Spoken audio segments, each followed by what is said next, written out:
હવે જે રેસીપી છે એ છે ટેપેનિયાકી પનીર. ટેપેનિયાકી પનીર કઈ ટાઈપની ડિશ છે? આ જાપાનીઝ ડિશ છે. અચ્છા, એટલે જ નામ આવું સાઉન્ડ થાય છે, જેપનીઝ સ્ટાઇલનું. શું લઈએ છે સામગ્રી? સામગ્રીમાં પનીર છે, એની સાથે બધા વેજીટેબલ્સ છે, જેમ કે પર્પલ કેબેજ, કેપ્સિકમ, બીન સ્પ્રાઉટ્સ, અનિયન વગેરે છે, અને સોસીસ છે.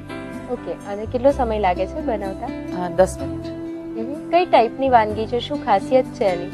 એકચ્યુઅલી બેઝિકલી કહું ને તો જાપાનીઝ લોકો હેલ્ધી કુકિંગ મેથડમાં માને છે, કારણ કે એ લોકો નોર્મલી ગ્રીલ્ડ અથવા સ્ટર ફ્રાઈડ, બ્લાન્ચ, બોઇલ એ ટાઈપની ટેકનિક યુઝ કરતા હોય છે.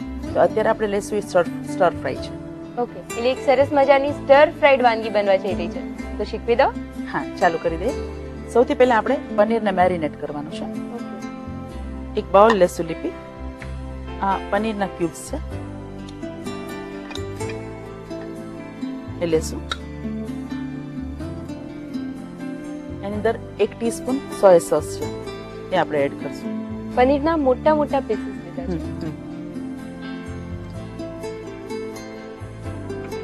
અને એને બરોબર મિક્સ કરી લેશું. તમે કહ્યું કે હેલ્ધી કુકિંગમાં માને છે જાપાનીઝ લોકો, તો એમાં ટેસ્ટ એડ કરવા માટે એ લોકો શું એડ કરતા હોય છે? નોર્મલી તે એકદમ પ્રોપર ક્વેશ્ચન પૂછ્યો લીપી, કે જે આપણે ખાલી ગ્રીલ કે સ્ટર ફ્રાય ખાલી કરી લઈએ તો એનો ટેસ્ટ એટલો નથી આવતો, પણ એ લોકો એમાં ટેસ્ટ લેવા માટે તેને પંજન્ટ સોસીસ અને કન્ડિમેન્ટ્સ યુઝ કરે છે, જેમ કે સોયા સોસ છે, મસ્ટર્ડ સોસ છે, હની, બ્રાઉન શુગર, એવી બધી વસ્તુ યુઝ કરે છે. એટલે મસાલાની બાબતમાં પણ બને એટલા એ લોકો ઓછા મસાલા અને બને એટલું નેચરલ વધારે યુઝ કરે છે. સોયા સોસ થી પનીરને કોટ કરી લીધું છે અને એને 10 થી 15 મિનિટ મેરિનેટ કરવાનું છે. હા, શું કહેતું? ટેપેનિયાકી એટલે શું? આ બહુ સારો ક્વેશ્ચન પૂછ્યો છે. જાપાનીઝ લેંગ્વેજમાં ટેપન એટલે આયર્ન પ્લેટ થાય અને યાકી એટલે પેન ફ્રાઈડ. એટલે જે પણ વેજીટેબલ કે જે પણ ડિશ આપણે પેન ફ્રાઈડ કરીએ આયર્નની પ્લેટ ઉપર, એને ટેપેનિયાકી કહેવાય. Thank you. અને આજે આપણા મેઇન ઇન્ગ્રેડિયન્ટ તરીકે પનીર છે, એટલે ટેપેનિયાકી પનીર. ઓકે, આપણે અત્યારે પનીર લીધું છે એટલે ટેપેનિયાકી પનીર કહીએ છીએ, સાથે વેજીટેબલ બી એડ કરીએ છીએ. અધરવાઇઝ તમે આયર્ન પ્લેટ ઉપર કંઈ બી પેન ફ્રાય કરવા, જેમ કે ટોફુ છે, વેજીટેબલ્સ છે, નૂડલ્સ છે, ગમે તે કરી શકો. ઓકે, હવે આમાં પહેલા આપણે ઓઇલ લેશું.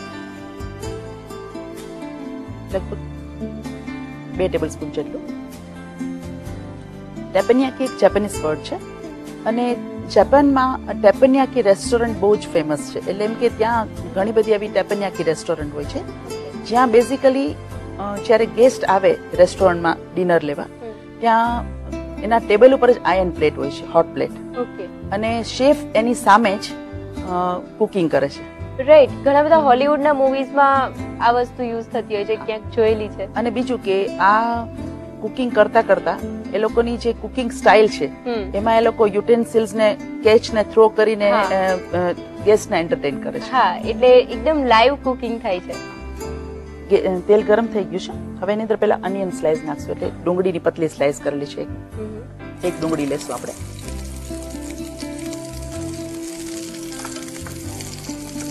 એ પછી આ કોબી લેશું, પર્પલ કોબી લેવાની છે આપણે.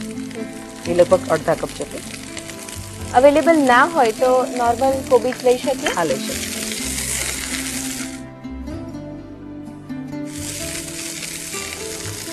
આ બેબી કોર્ન અને સ્લાઇસ કરી લીધી છે, એ લેશું આપણે 1/4 કપ જેટલું.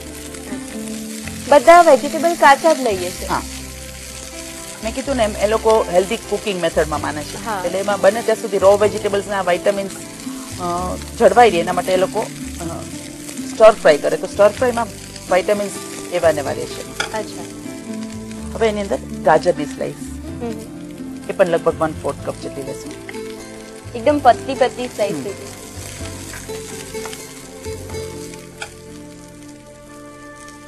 કેપ્સિકમ છે, 3 ટાઈપના લીધા છે. હા, યલો, રેડ અને ગ્રીન, એ આપણે નાખશું.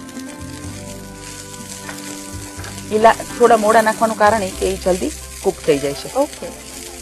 અને આ છે બીન સ્પ્રાઉટ્સ. એ લોકો બહુ જ સ્પ્રાઉટ્સનો ઉપયોગ બહુ બધી ડિશીસમાં કરતા હોય છે. અચ્છા. મેઇનલી કારણ કે બહુ જ હેલ્ધી છે. એ આપણે 1/4 કપ જેટલું લઈશું. બહુ જ ફાઇન એક સ્મેલ આવવા લાગી છે, જેમ જેમ વેજીટેબલ સ્ટર ફ્રાય થઈ રહ્યા છે. જે આપણે મેરિનેટ કરેલું પનીર છે હા, એ આપણે એડ કરી દઈશું.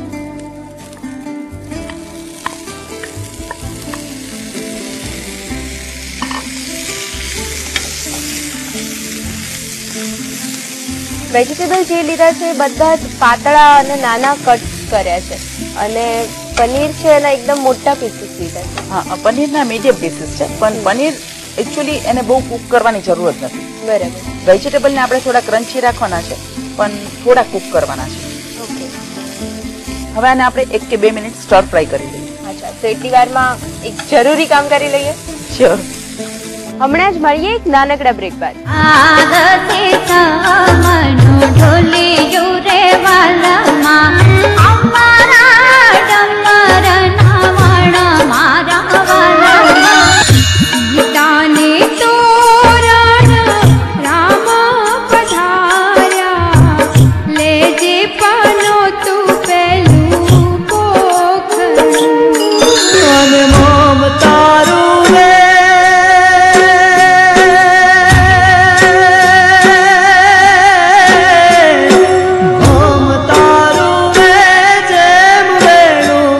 જો ગીત સાંભળ્યા પછી આટલી અસર થતી હોય તો એ વખતે એમને કેટલી અસર થઈ હશે, પોતાનો જેથી કાળજાનો કટકો વળાવ્યો હશે.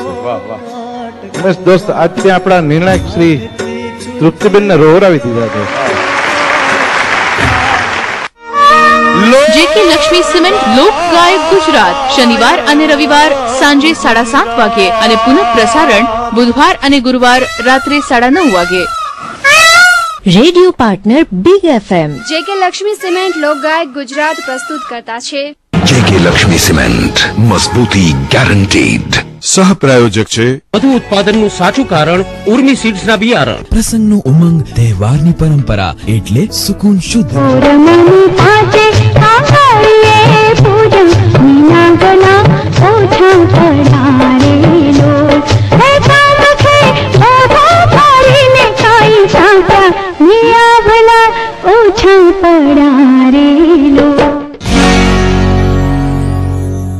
Welcome back. જાપાની વાનગી ટેપનયાકી પનીર શીખી રહ્યા છીએ, તો જોઈ લઈએ આગળ શું કરવાનું છે. જ્યોતિબેન, હવે આની અંદર આપણે સિઝનિંગ કરશું. સૌથી પહેલા સોલ્ટ ટુ ટેસ્ટ.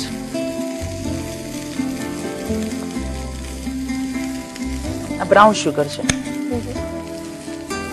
એકદમ 1 ટીસ્પૂન જેટલી યુઝ કરવાની છે.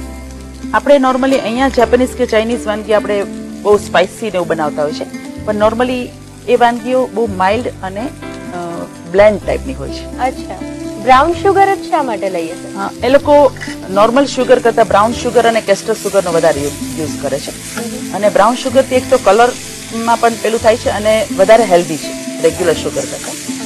હવે લિપી, એની અંદર આપણે આ છે મસ્ટર્ડ સોસ, રેડી મળે છે મસ્ટર્ડ સોસ, એ એડ કરશું. આનો એક ટિપિકલ પંજન સ્મેલ હોય છે, એકદમ સ્ટ્રોંગ અને ખાસું સ્ટ્રોંગ હોય છે. સ્ટ્રોંગ હોય છે. લગભગ 1 ટીસ્પૂન જેટલો આમાં કરશું અને આને મિક્સ કરી લેશું. આને સર્વિંગ પ્લેટમાં કાઢી લઈએ.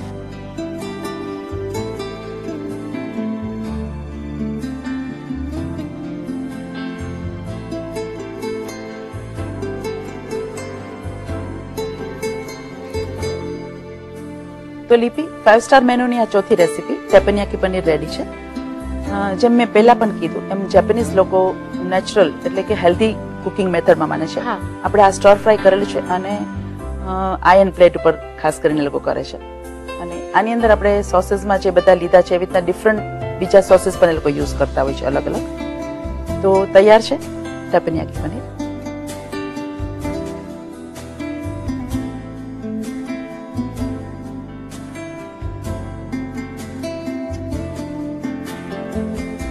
સરસ મજાની જાપાનીઝ વાનગી શીખી તો લીધી છે, પણ રીત લખ્યા વગર નથી ચાલવાનું. તો રીત લખી લો. ટેપનયાકી પનીર બનાવવા માટે જોઈશે મેરિનેટ કરવા માટે સમારેલું paneer 2 cup, soya sauce 1 teaspoon, તેલ 2 ટેબલસ્પૂન, ડુંગળીની સ્લાઇસ 1 નંગ, સમારેલી પર્પલ કોબીજ અડધો કપ, સ્લાઇસ કરેલા બેબીકોર્ન 5 કપ, ગાજરની સ્લાઇસ 5 કપ, સ્લાઇસ કરેલા લાલ, લીલા, પીળા